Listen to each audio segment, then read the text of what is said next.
के पीठाधीश्वर शंकराचार्य स्वामी निश्चलानंद सरस्वती बुधवार को अपने 4 दिवसीय प्रवास पर काशी पहुंचे हैं। शंकराचार्य स्वामी निश्चलानंद सरस्वती 80 घाट स्थित श्री दक्षिणामूर्ति पूर्व मन्या मठ में रुके हैं।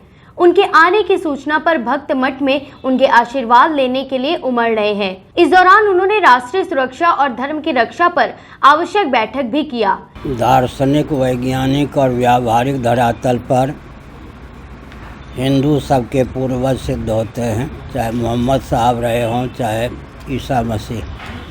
सबके पूर्वज का नाम सनातन वैदिक आर्य हिंदू है और हमारा जो सिद्धांत है हर दृष्टि से परिपुष्ट है। सनातन धर्मियों का वेदादि शास्त्र सम्मत भोजन, वस्त्र, आवास, शिक्षा, स्वास्थ्य, यातायात, उत्सव, त्यौहार, रक्षा, सेवा, न्याय, विवाह आदि के प्रकल्प इस रॉकेट, कंप्यूटर, एटम, मोबाइल के युग में भी सर्वोत्कृष्ट हैं। हमारे सिद्धांत को बौद्धों ने अपने शब्दों में गुम्फित किया। तत्व पक्षपातो ही स्वभावोधियाम। जीव का और जीव की बुद्धि का स्वभाव होता है कि तथ्य का वह समर्थन करे, उसे अपनावे। हम दर्शन, विज्ञान, व्यवहार तीनों में सामंजस्य साधकर विश्व स्तर पर सनातन सिद्धांत के उत्कर्ष को ख्यापित करते हैं। जिस सिद्धांत को क्रियान्वित भगवान करते हैं, उत्पत्ति, स्थिति, संहार, निग्रह, अनुग्रह का जो विज्ञान वेदादि शास्त्रों में है, उसी का अनुपालन भगवान भी करते हैं। स्वामी निश्चलानंद सरस्वती ने ज्ञानवापी के मामले पर कहा कि ज्ञानवापी मामले में शासन तंत्र अगर मुझसे मार्गदर्शन लेना चाहे तो ले सकता है। शासन तंत्र के वरिष्ठ व्यक्ति आए और संवाद हो। शांति के नाम पर असत्य के लिए सहिष्णुता ना बने, दोनों का ध्यान रखना चाहिए। इसमें शासन तंत्र मुझसे मार्गदर्शन लेना चाहे तो ले सकता है। सामाजिक तंत्र के जो वरिष्ठ व्यक्ति हैं वो आवें। आज तो मुझे प्रयाग जाना, प्रयाग भी दूर नहीं है। संवाद हो, सारी स्थिति को समझकर मुंह खोलना उचित हो। गोवर्धन पीठ के शंकराचार्य स्वामी निश्चलानंद सरस्वती ने सरकार को नसीहत देते हुए कहा कि किसी भी धर्म स्थान को भोग स्थली बना देना, सुरा सुंदरी का केंद्र बना देना और पर्यटन का केंद्र बना देना ही कार्य नहीं होता और यहाँ के सांसद व पीएम मोदी ने इसका ध्यान नहीं रखा।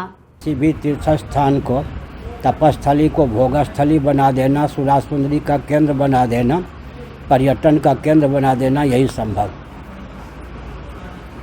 मोदी जी भी ध्यान रखें, यहीं से एमपी हुए हैं ना।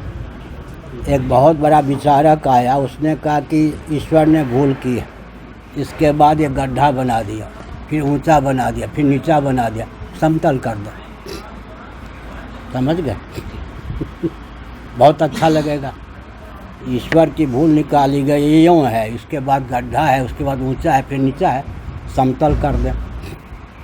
देवस्थानों को तोड़ करके सब समतल कर दें। यही पुरी में हुआ, यहीं हो रहा है।